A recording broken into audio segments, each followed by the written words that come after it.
Olá, seja muito bem-vindo ao Panorama, um programa da TV Assembleia de Minas Gerais. O Brasil está perdendo leitores ano a ano. É o que aponta a pesquisa Retratos da Leitura no Brasil, realizada em mais de 200 municípios brasileiros. Em 4 anos, houve uma redução de quase 7 milhões de leitores. E pela primeira vez, o número de leitores é menor do que de não leitores no país. E qual seria a explicação para esses números? O que pode ser feito para mudar essa realidade? Por que o número de leitores vem caindo tanto? Onde, como e o que as pessoas gostam de ler? Sobre tudo isso, nós vamos conversar no Panorama que começa agora.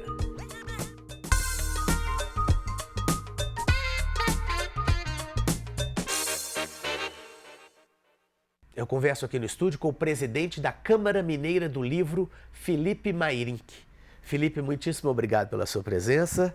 Eu que agradeço o convite. É sempre um prazer falar sobre livro, leitura, literatura. Isso mesmo. Eu queria saber o seguinte, a gente infelizmente apresentou aí um panorama, vamos dizer assim, não muito agradável em relação à questão dos hábitos de leitura, que o Brasil está perdendo leitores.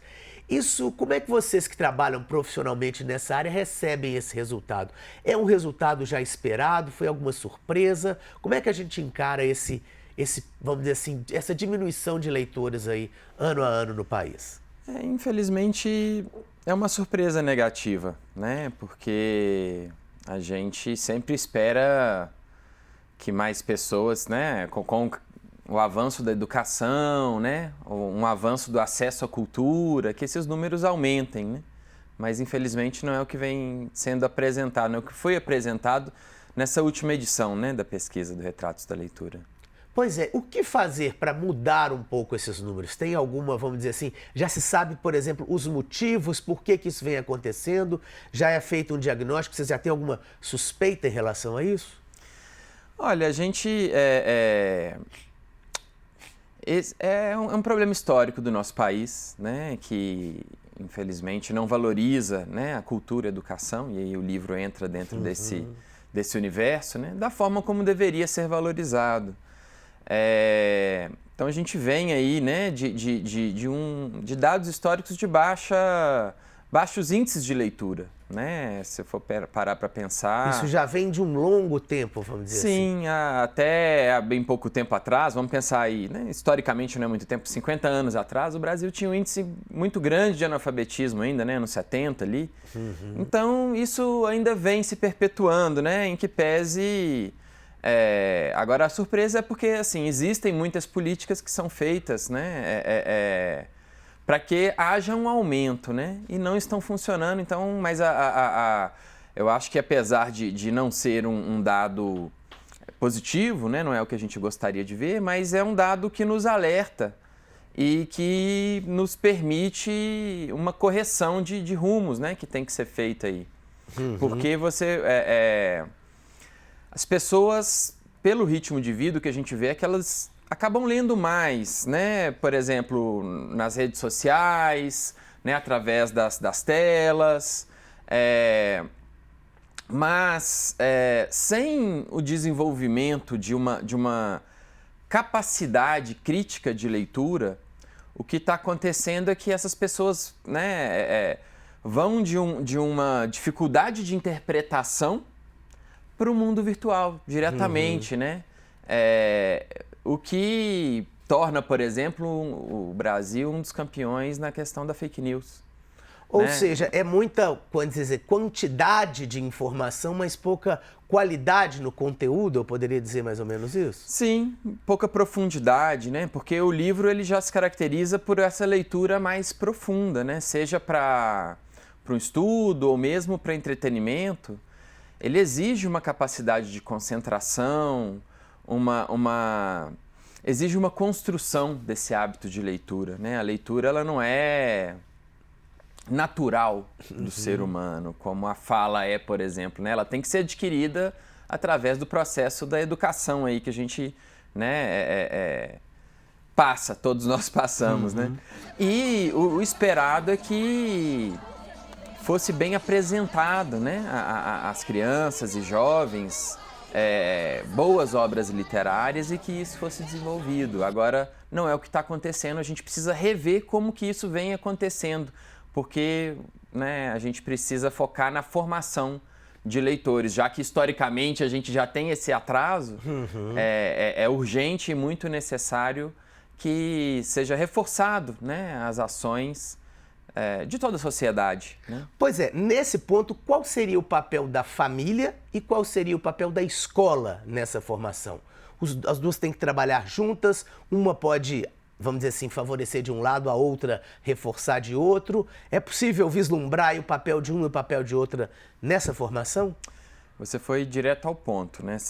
Pela pesquisa do Retratos da Leitura, são as duas, né? Quando perguntados, né, quem influenciou, para os leitores, quem influenciou o seu hábito de leitura? A resposta foi a mãe, principalmente, né? Entre os pais, a mãe, principalmente, e o professor, né? A professora, né? No caso de educação infantil, que a gente tem uma predominância das professoras. Então, esses são os principais influenciadores nesse hábito de leitura. Mas eu destaco ainda o papel dos professores, né? Professores e professoras, porque como a gente tem um baixo índice de leitura e a gente vê que os pais, né, pais e mães que incentivam, são os pais que já tiveram esse hábito incutido de alguma forma. Então, para quebrar esse ciclo, o papel da escola, dos professores, é fundamental nessa mediação de leitura, porque quando a gente fala para apresentar a leitura para a primeira infância, né, na fase de alfabetização, a mediação é fundamental, né? Porque se você não apresenta bem o livro, pode até causar um bloqueio, né? A gente tem esses casos de muitas vezes que os clássicos são apresentados de uma forma abrupta na escola, né? Um Machado de Assis, o José de Alencar. E aí a criança até fica com uma certa resistência a querer ler fora do ambiente, fora daquela coisa obrigada, vamos dizer assim. Sim, né? São livros excelentes, todos os autores que, né, devem ser lidos, mas no momento certo, né? E hoje em dia a produção literária brasileira, ela é muito rica, né? A gente tem muitos autores que trabalham a literatura, né, desde a primeira infância, a literatura infanto-juvenil é muito forte, né? A gente tem uma tradição grande, por exemplo, de quadrinhos, Turma da Mônica, Ziraldo, né? Isso tudo, o quadrinho tem a gente vê pelas pesquisas também que tem uma importância grande nesse momento de formação do hábito de leitura. Bom, falando em hábito de leitura, falando em hábitos dos consumidores de livros no Brasil, a gente quer ver alguns dados da pesquisa que mostram justamente alguns desses hábitos. Olha lá, vamos ver em relação à compra de livros, em relação ao formato dessa compra de livros, olha só. Olha, quantos livros você comprou nos últimos 12 meses? A maioria ali comprou entre 3 e 5 livros. É a maior parte. Quais os tipos de livros que você comprou? A maioria comprou apenas livros não didáticos, o que é interessante, né? Porque a parte dos livros didáticos ficou com menos compra ali. Os formatos dos livros que você comprou são livros ali, apenas livros físicos, mais que os livros digitais. E qual o canal de compras preferido? O de compras online por sites e aplicativos é o preferido da maioria também. Como é que você vê esse retratinho aí, esse recorte da pesquisa? Por exemplo, o livro em formato digital, ele é tido como um concorrente ou é simplesmente uma mudança de formato realmente? Eu acho que são formatos complementares, né, que se adequam, porque quando a gente fala livro, tem um universo muito grande aí dentro, né, Fernando, de conteúdo, digamos assim, né? Você tem, como eu falei, os livros literários, infantis, por exemplo, né, contam histórias. Aí quando você passa para os adultos, a gente tem uma predominância muito grande de livros de autoajuda, livros religiosos, né? Então tem uma gama enorme. Uma gama enorme de livros. Então, assim, eu entendo que os livros digitais, eles atendem uma boa parte, por exemplo, para estudo, né? No direito você tem ali o Vade-Mecum, né, que é um livro grande com todas as normas e regras. Isso é muito, né, migrar para o digital traz um benefício muito grande, né, a facilidade de consulta. Por outro lado, se você vai para a literatura, né, a leitura de lazer, eu vejo que a maioria das pessoas já gosta muito, né, do livro físico e tem muito até um romantismo, um apego pelo né? objeto, porque é um objeto de afeto também, né? As pessoas gostam de não apenas de ler, mas de ter aquele livro, né, eventualmente emprestar o livro. Então eu acho que, né, os formatos são, quanto mais, melhor. Mais formatos, melhor. Sim, a gente tem um avanço do mercado também em alguns formatos de livros acessíveis, né, que também é muito importante. A própria Biblioteca Pública Estadual, né, da Praça da Liberdade, que a gente tem aqui em Minas Gerais, ela tem um setor de braille que é maravilhoso.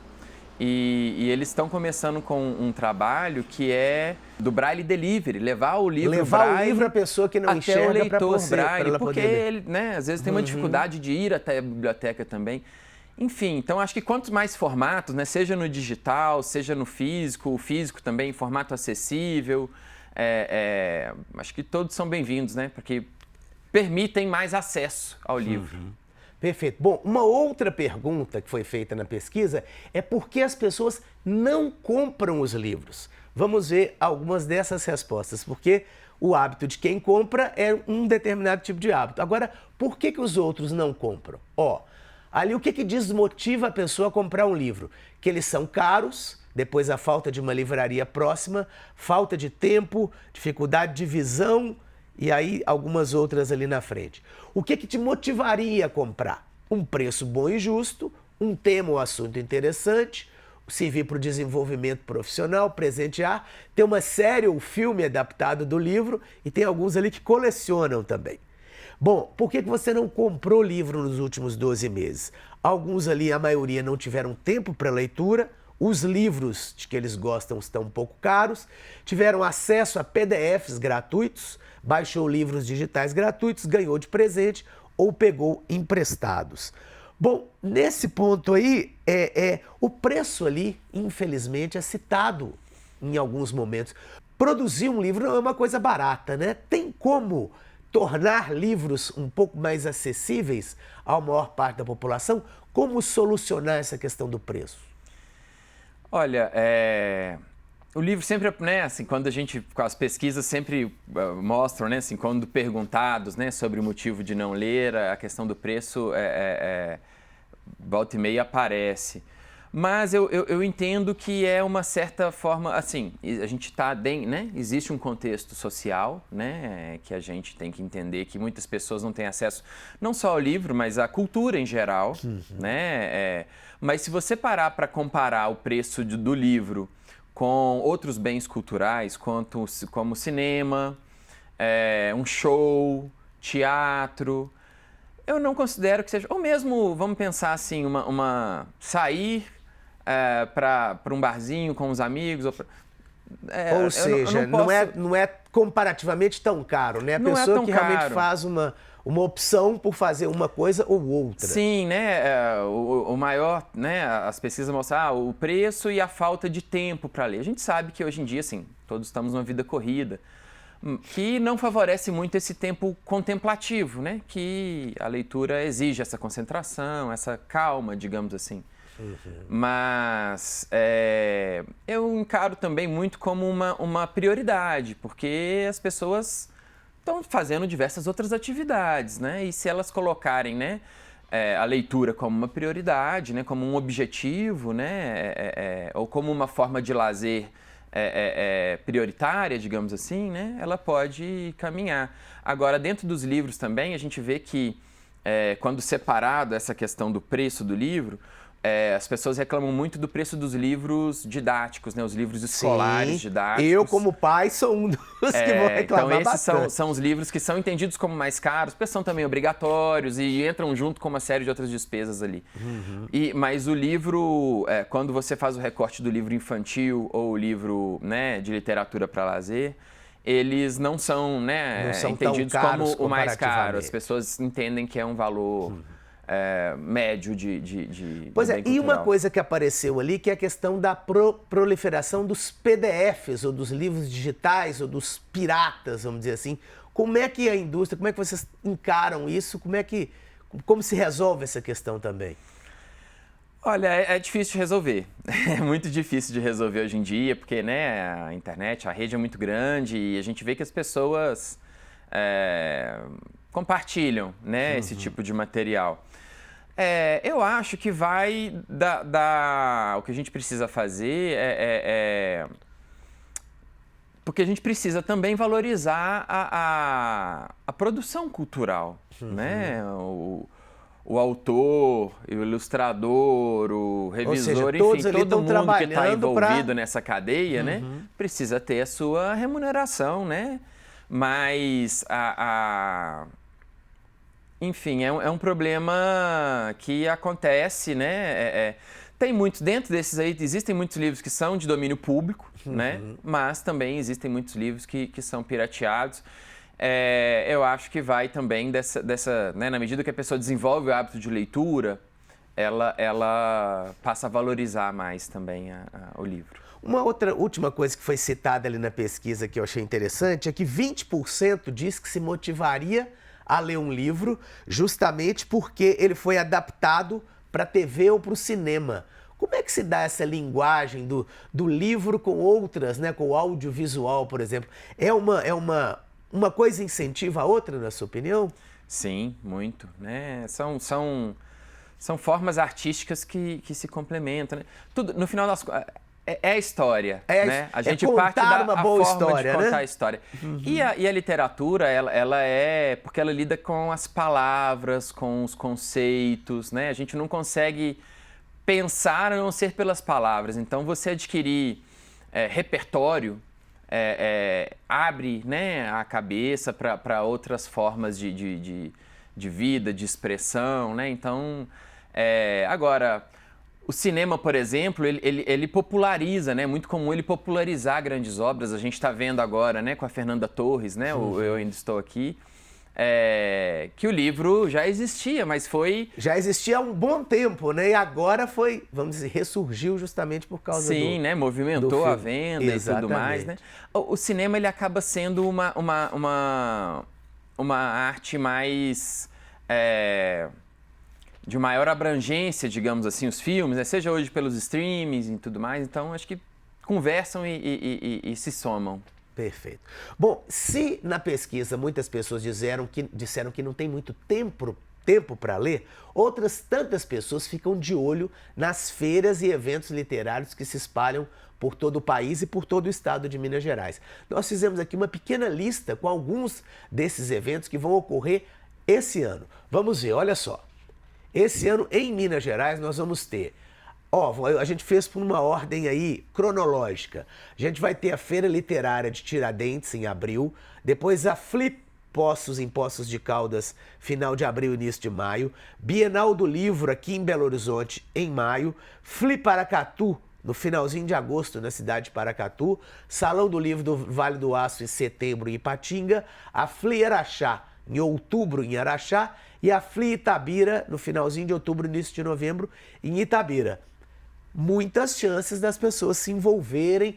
Você acha que esse tipo de evento, eles são feitos mais para quem já é um leitor mais, vamos dizer assim, mais envolvido, ou eles servem também para formar novos leitores? As feiras literárias, né, aqui a gente tem, né, as principais e as que já estão com data confirmada, né, mas além dessas vão ter várias outras aí. É comum que surjam outras menores, locais, né, o estado tem uma tradição literária muito forte, vários movimentos ali locais, né, que atuam. E essas feiras têm um papel fundamental na formação de leitores. A gente vê, né, feiras muito tradicionais ali, a gente tem a Feira de Poços de Caldas, já vai aí para 20 anos, né, também o Salão do Vale do Aço ali, né, bastante, mais de 15 anos. Então, é interessante, conversando, né, com as pessoas envolvidas, a gente percebe que existem gerações de pessoas que frequentaram os eventos e agora voltam com seus filhos. Então, é muito prazeroso, né, ver esse movimento acontecer. E a gente tem um fluxo grande também de alunos que vão visitar essas feiras, né? A Câmara Mineira do Livro, né, realiza a Bienal Mineira, né, que é a maior feira do estado, que acontece aqui em Belo Horizonte, está programada para maio. E a gente tem uma previsão de 15 mil alunos da rede municipal de Belo Horizonte, né, que irão participar do evento, e de 100 mil alunos da rede estadual de Belo Horizonte, região metropolitana. Então, a gente está falando aí de alunos que vão visitar e, através de programas de Vale Livro, todos esses vão sair com um livro. Então, o aluno ter acesso a essa produção literária, a diversidade de produção literária existente, facilita com que ele encontre o livro que mais vai dialogar com ele, porque a arte precisa tocar. Então, o aluno, né, a criança precisa começar, né, algum material que o desperte a leitura. E exercitar esse poder de escolha, né, que é um ato muito importante, eu acho que para a formação cidadã. Ele ter acesso ao livro, ele poder escolher qual livro que ele vai né, poder levar para casa e assim iniciar, né, esse hábito de leitura. Muitas vezes a gente vê que a criança não tem mesmo né, infelizmente não é a realidade de todos, ter um ambiente adequado de leitura dentro de casa, né, um estante para colocar os livros, mas o livro muitas vezes é o primeiro objeto de arte que chega à casa dessa criança, que muitas vezes não vai sair para ir a um museu ou em outros lugares, mas né, o livro vai até ele. Então, as feiras, né, têm um papel muito importante. E eu acho que é um dos caminhos, né? Porque as feiras têm crescido para chegar até o leitor aí. Pois é, a gente está caminhando para o finalzinho, só queria mais uma pergunta. A gente falou da família, a gente falou da escola, a gente falou das feiras. E uma que eu acredito que seja bastante importante também são as bibliotecas, né? As bibliotecas da escola, as bibliotecas dos municípios. Elas recebem a devida atenção de todos os entes envolvidos, seja da área da educação, seja da área do governo para ajudar na implementação, seja da própria iniciativa privada vamos dizer assim, incentivar isso. Como é que é o papel da biblioteca para essa formação? Se a gente vê que né, muitos justificam, né? Eu não leio porque o livro é caro, a biblioteca é a resposta, né? E infelizmente, né, respondendo a sua pergunta, não recebe a atenção necessária, né? A gente tem uma rede abrangente de bibliotecas que pode ser melhor utilizada, poderíamos ter mais, com certeza, mas acho que o primeiro passo é usar as que existem, né? A gente, né, acaba circulando muito nas escolas e, infelizmente, a gente vê muitas bibliotecas fechadas ou com acervo defasado. Então, isso inibe, né? A gente ainda tem aquele resquício né, do aluno que não se comportou bem, ele vai, né? Você vai ficar de castigo. Às vezes é na biblioteca que ele vai ficar de castigo. Aí é complicado. Então, não são atitudes que ajudam. Como é que chama? Né? Você coloca a biblioteca não como um local agradável, mas como um local de punição. Aí, de punição, né? Infelizmente, a gente ainda é uma realidade em alguns lugares, mas isso, né, vem mudando. Existe, né, o Plano Nacional de Livre Leitura, o Plano Estadual de Livre Leitura. Aqui em Belo Horizonte nós temos o Plano Municipal.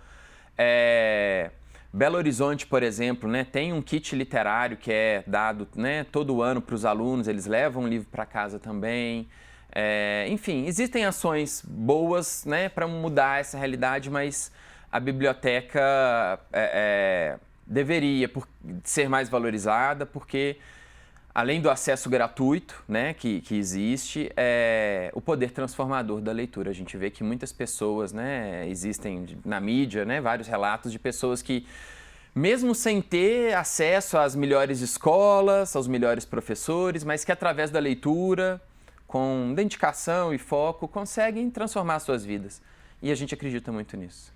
Felipe, muitíssimo obrigado pela entrevista. Obrigado vocês pelo espaço e estamos sempre à disposição. Bom, o Panorama de hoje termina aqui. Muitíssimo obrigado pela sua audiência e até o nosso próximo programa.